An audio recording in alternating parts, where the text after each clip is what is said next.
ओम शांति। आज है 1 जनवरी 2023। Happy new year. आज की अव्यक्त मुरली है जिसका रिवाइज कोर्स है 26/3/1993। मुरली का हेडिंग है अव्यक्त वर्ष में लक्ष्य और लक्षण को समान बनाओ।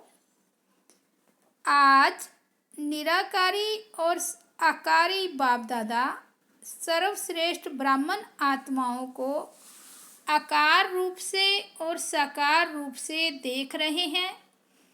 साकार रूप वाली आप सभी आत्माएं भी बाप के सन्मुख हो और आकारी रूपधारी बच्चे भी सन्मुख हैं। दोनों को बाप दादा देख हर्षित हो रहे हैं। सभी के दिल में एक ही संकल्प है, उमंग है कि हम सभी बाप समान सकारी सो आकारी और आकारी सो निराकारी बाप समान बने।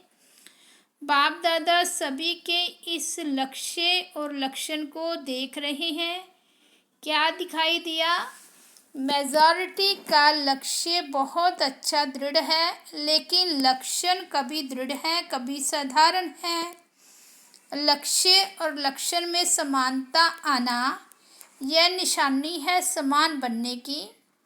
लक्ष्य धारण करने में 99% भी कोई है, बाकी नंबरवार है, लेकिन सदा सहज और नेचुरल नेचर में लक्षण धारण करने में कहाँ तक है? इसमें मिनॉरिटी 90% तक हैं, बाकी और नंबरवार है। तो लक्ष्य और लक्षण में और लक्षण को भी नेचुरल और नेचर बनाने में अंतर क्यों है?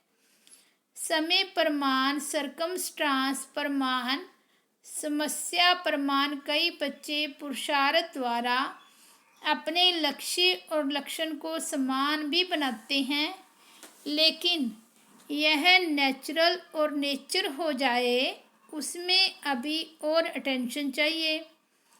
यह वर्ष अव्यक्त फरिश्ता स्थिति में स्थित रहने का मना रहे हो।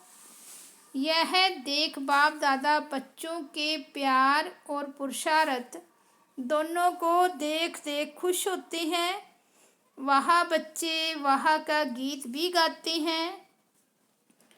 साथ साथ अभी और आगे सब बच्चों के लक्ष्य और लक्षण में समानता देखना चाहते हैं। आप सब भी यही चाहते हो ना? बाप भी चाहते, आप भी चाहते, फिर बीच में बाकी क्या है वह भी अच्छी तरह से जानते हो। आपस में वर्कशॉप करते हो ना? बाप दादा ने लक्ष्य और लक्षण में अंतर होने की विशेष एक ही बात देखी। चाहे आकारी फरिश्ता चाहे निराकारी निरंतर नेचुरल नेचर हो जाए, इसका मूल आधार है निरहंकारी बनना। अहंकार अनेक प्रकार का है। सबसे विशेष कहने में भल एक शब्द देह अभिमान है, लेकिन देह अभिमान का विस्तार बहुत है। एक है मोटे रूप में देह अभिमान, जो कई बच्चों में नहीं भी है, चाहे स्वयं की देह चाहे औरों की देह। अगर औरों की देह का भी आकर्षण है, वो भी देह अभिमान है। कई बच्चे इस मोटे रूप में पास हैं।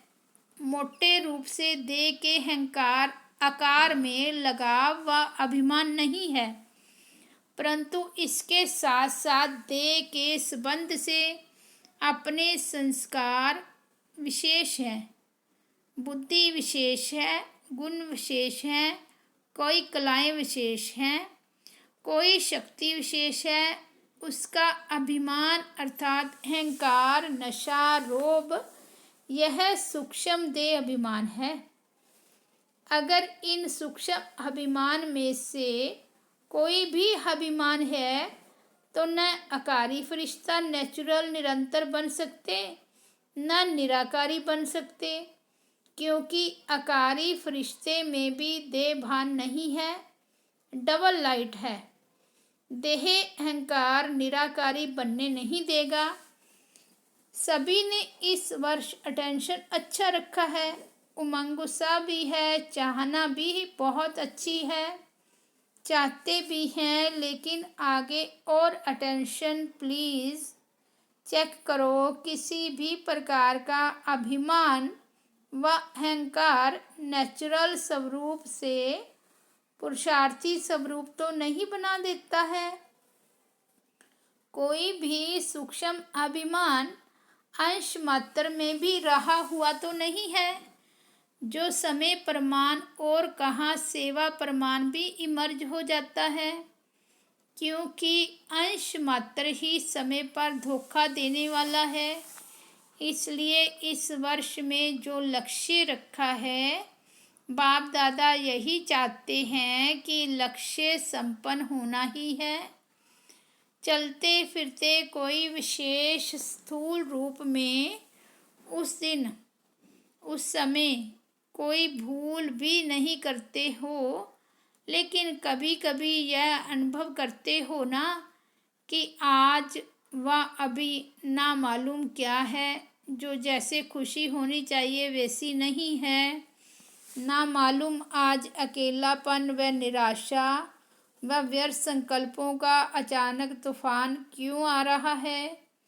अमृत वेला भी किया, क्लास भी किया, सेवा भी, जॉब भी किया, परंतु यह क्यों हो रहा है, कारण क्या होता है।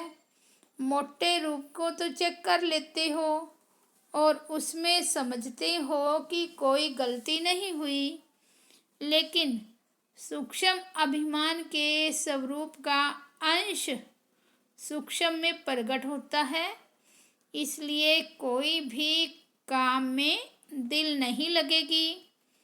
वैराग्य उदास उदास फील होगा, या तो सोचेंगे कोई एकांत के स्थान पर चले जाएं, या सोचेंगे सो जाएं, रेस्ट में चले जाएं, जब परिवार से किनारा कर लें थोड़े समय के लिए। इन सब स्थितियों का कारण अंश की कमाल होती है।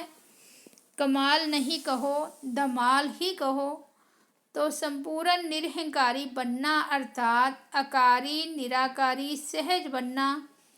जैसे कभी कभी दिल नहीं होती कि क्या सदा एक ही दिनचर्या में चलना है, चेंज तो चाहिए ना चाहते भी यह स्थिति आ जाती है। जब निरहंकारी बन जाएंगे तो आकारी और निराकारी स्थिति से नीचे आने की दिल नहीं होगी। जब निरहंकारी बन जाएंगे तो आकारी और निराकारी स्थिति से नीचे आने की दिल नहीं होगी, उसी में ही लवलीन अनुभव करेंगे, क्योंकि आपकी ओरिजिनल अनादि स्टेज तो निराकारी है ना। निराकार आत्मा ने इस शरीर में प्रवेश किया है, शरीर ने आत्मा में नहीं प्रवेश किया, आत्मा ने शरीर में प्रवेश किया। तो अनादि ओरिजिनल स्वरूप तो निराकारी है ना, कि शरीरधारी है।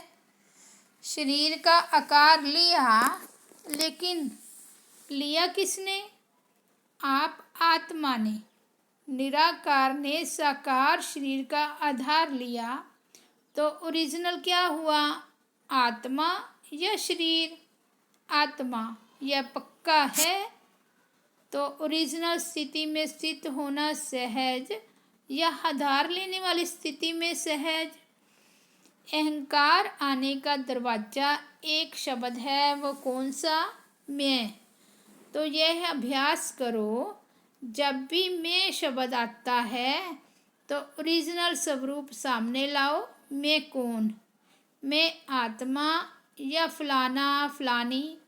औरों को ज्ञान देते हो ना, मैं शब्द ही उड़ाने वाला है, मैं शब्द ही नीचे ले आने वाला है। मैं कहने से ओरिजिनल निराकार स्वरूप याद आ जाए, यह नेचुरल हो जाए, तो यह पहला पार्ट सहज है ना। तो इसी को चेक करो, आदत डालो, मैं सोचा और निराकारी स्वरूप स्मृति में आ जाए। कितनी बार मैं शब्द कहती हो, मैंने यह कहा, मैं यह करूँगी, मैं यह सोचती हूँ, अनेक बार मैं शब्द यूज़ करते हो।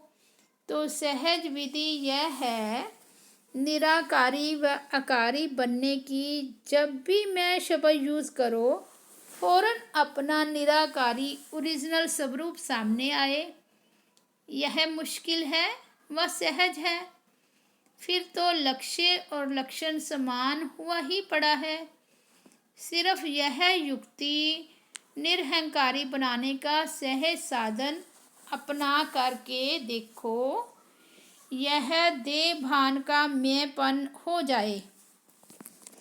क्योंकि मैं शब्द ही देह अहंकार में लगता है, और अगर मैं निराकारी आत्मा स्वरूप हूँ, यह स्मृति में लाएंगे तो यह मैं शब्द ही देह भान से परे ले जाएगा।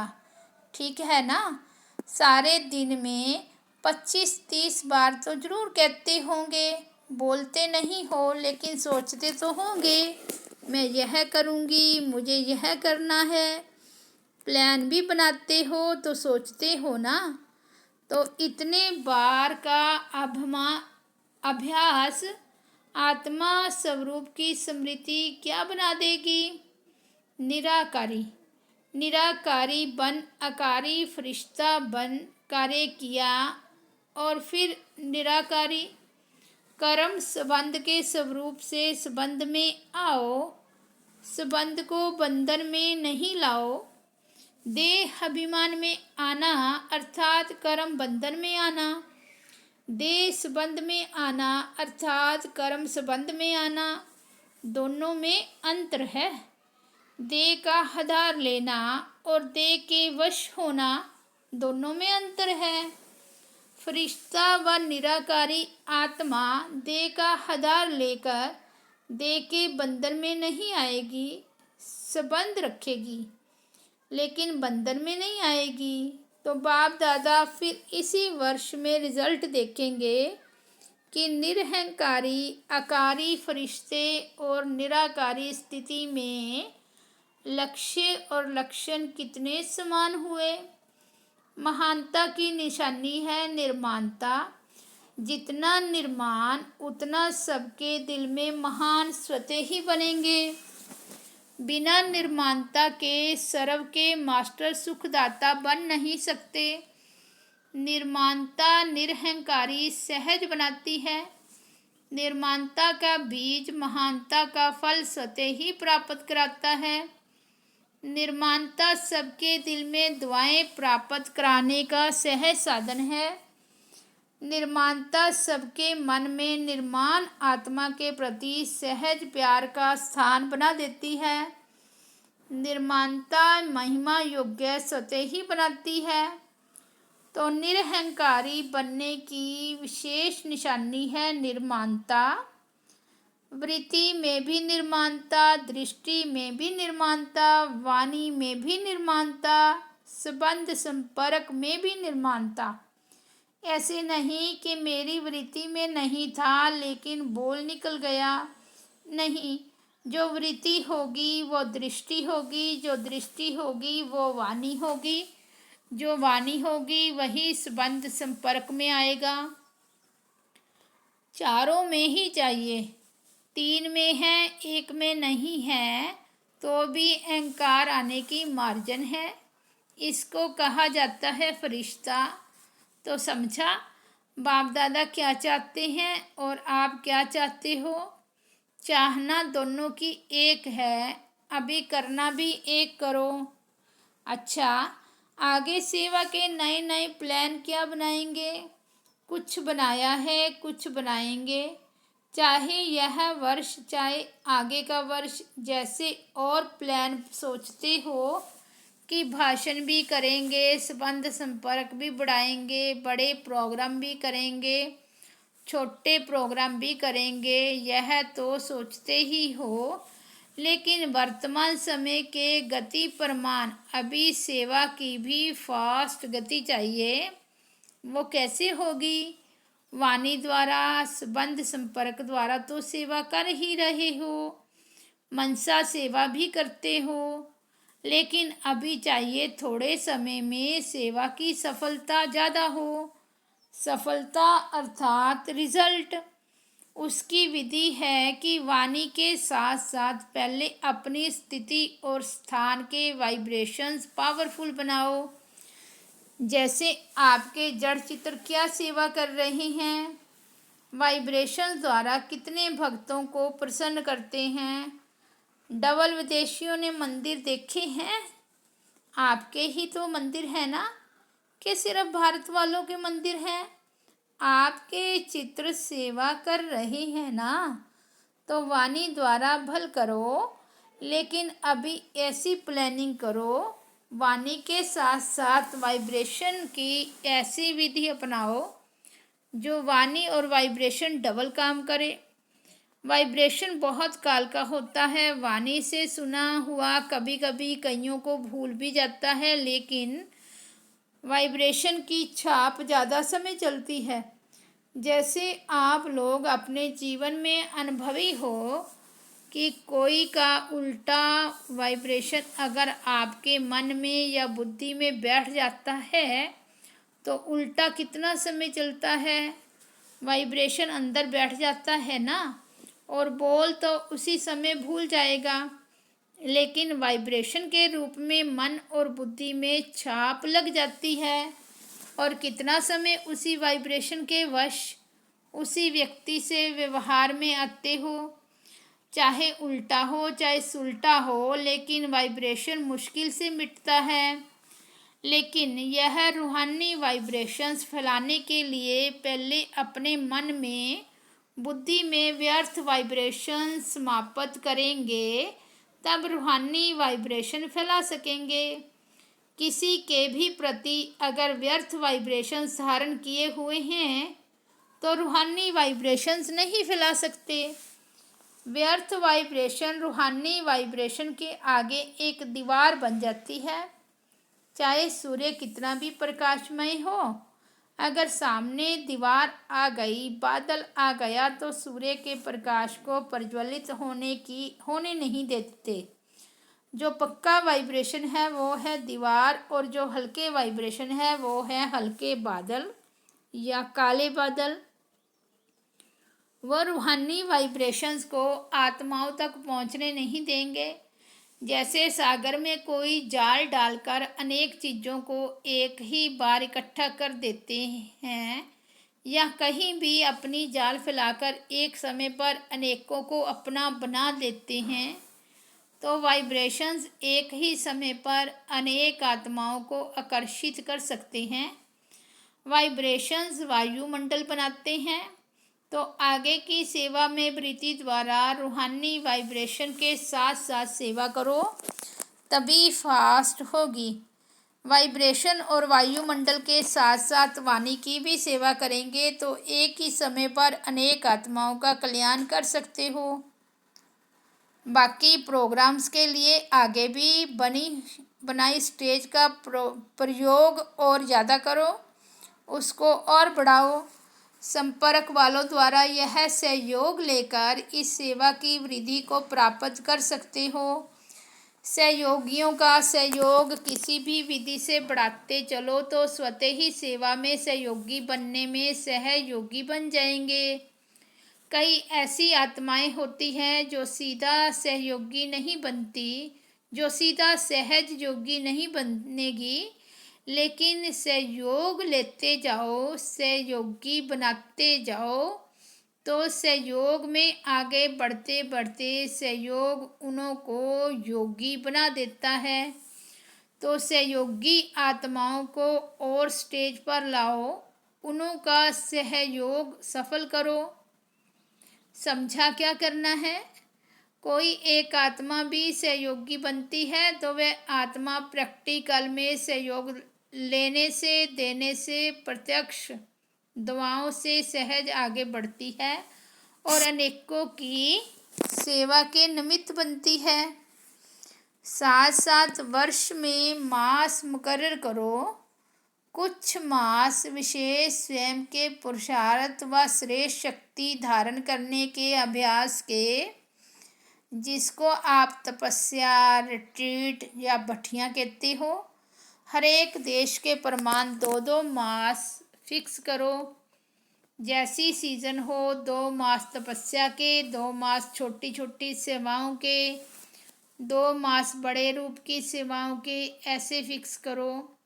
ऐसे नहीं कि 12 मास सेवा में इतने बिजी हो जाओ जो सबकी प्रगति के लिए टाइम कम मिले। जैसा देश का सीज़न हो, कई समय ऐसे होते हैं जिसमें बाहर की विशेष सेवा नहीं कर सकते।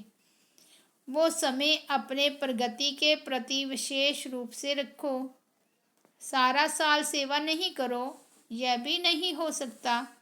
सारा साल सिर्फ तपस्या करो, यह भी नहीं हो सकता।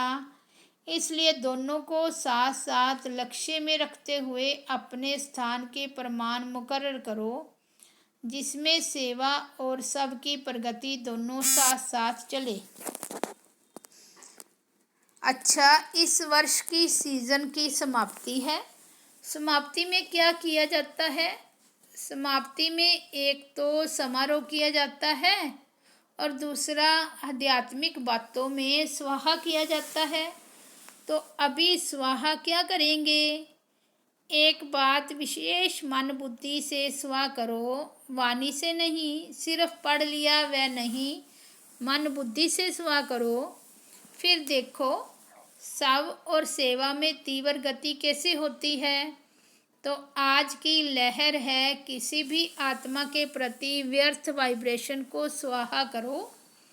स्वाहा कर सकते हो कि थोड़ा थोड़ा रहेगा, ऐसे नहीं समझो कि यह है ही ऐसा, तो वाइब्रेशन तो रहेगा ना। कैसा भी हो, लेकिन आप नेगेटिव वाइब्रेशन को बदल पॉजिटिव वाइब्रेशन रखेंगे तो वह आत्मा भी नेगेटिव से पॉजिटिव में आ ही जाएगी, आनी ही है। क्योंकि जब तक यह व्यर्थ वाइब्रेशन मन बुद्धि में है तो फास्ट गति की सेवा हो ही नहीं सकती। वृत्ति द्वारा रूहानी वाइब्रेशंस फैलाने हैं। वृत्ति है रॉकेट, जो जहाँ बैठे बैठे जहाँ भी चाहो, जितना भी पावरफुल परिवर्तन करने चाहो वे कर सकते हो। यह रूहानी रॉकेट है। जहाँ तक जितनों को पहुँचाने चाहो उतना पावरफुल वृत्ति से वाइब्रेशन से वायुमंडल बना सकते हो। चाहे वो रियल में रॉन्ग भी हो, लेकिन आप उसका रॉन्ग धारण नहीं करो। रॉन्ग को आप क्यों धारण करते हो? यह श्रीमत है क्या? समझना अलग चीज़ है। नॉलेजफुल भले बनो, लेकिन नॉलेज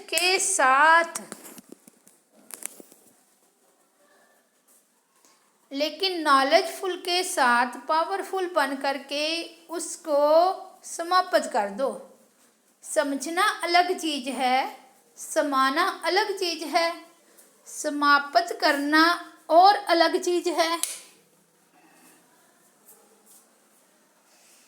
भले समझते हो ये रॉन्ग है, ये राइट है, ऐसा है, लेकिन अंदर वह समाओ नहीं। समाना आता है, समाप्त करना नहीं आता है।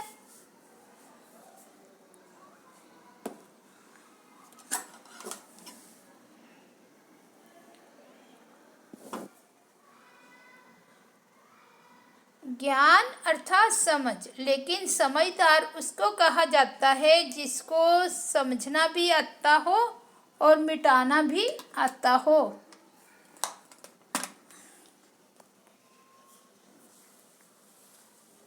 परिवर्तन करना भी आता हो। इस वर्ष में मन और बुद्धि को बिल्कुल व्यर्थ से फ्री करो। यही फास्ट गति को साधारण गति में ले आती है। इसलिए यह समाप्ति समारोह करो, अर्थात स्वाहा करो।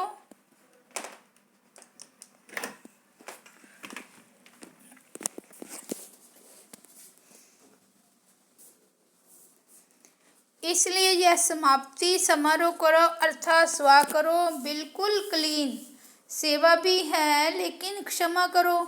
शुभ भावना शुभ कामना की वृत्ति से शुभ वाइब्रेशन धारण करो, क्योंकि लास्ट में आगे बढ़ते हुए यह वृत्ति वाइब्रेशन आपकी सेवा बढ़ाएगी। तब जल्दी से जल्दी कम से कम 9 लाख बना सकेंगे। समझा क्या स्वा करना है? व्यर्थ वृत्ति, व्यर्थ वाइब्रेशन स्वा। फिर देखो, नेचुरल योगी और नेचर में फरिश्ता बने ही हुए हैं। इस अनुभव पर रिट्रीट करो, वर्कशॉप करो। कैसे होगा? नहीं, ऐसे होगा। अच्छा, सदा स्वयं को बार बार ओरिजिनल स्वरूप, सदा स्वयं को बार बार ओरिजिनल स्वरूप में निराकारी हूँ, ऐसे निश्चय और नशे में उड़ने वाले सदा निर्माणता द्वारा महानता की प्राप्ति के अनुभवी आत्माएं, ऐसे निर्माण सदा महान और सदा आकारी निराकारी स्थिति को नेचर और नेचुरल बनाने वाले सर्वश्रेष्ठ आत्माओं को बाप दादा का याद प्यार और नमस्ते। आज का वरदान है, इस मर्जीवा जीवन में सदा संतुष्ट रहने वाले इच्छा मात्रम अविद्या भव। आप बच्चे मर्जीवा बने ही हो सदा संतुष्ट रहने के लिए। जहाँ संतुष्टता है वहाँ सर्वगुण और सर्वशक्तियाँ हैं। क्योंकि रचयिता को अपना बना लिया तो बाप मिला, सब कुछ मिला। सर्व इच्छाएं इकट्ठी करो, उनसे भी पदम गुना ज़्यादा मिला। उसके आगे इच्छाएं ऐसी हैं जैसे सूर्य के आगे दीपक। इच्छा उठने की तो बात ही छोड़ो, लेकिन इच्छा होती भी है वह क्वेश्चन भी नहीं उठ सकता। सर्व प्राप्ति संपन्न है, इसलिए इच्छा मात्रम अविद्या सदा संतुष्ट मनी है। स्लोगन है, जिनके संस्कार इजी हैं वे कैसी भी परिस्थिति में स्वयं को मोल्ड कर लेंगे। अच्छा, ओम शांति।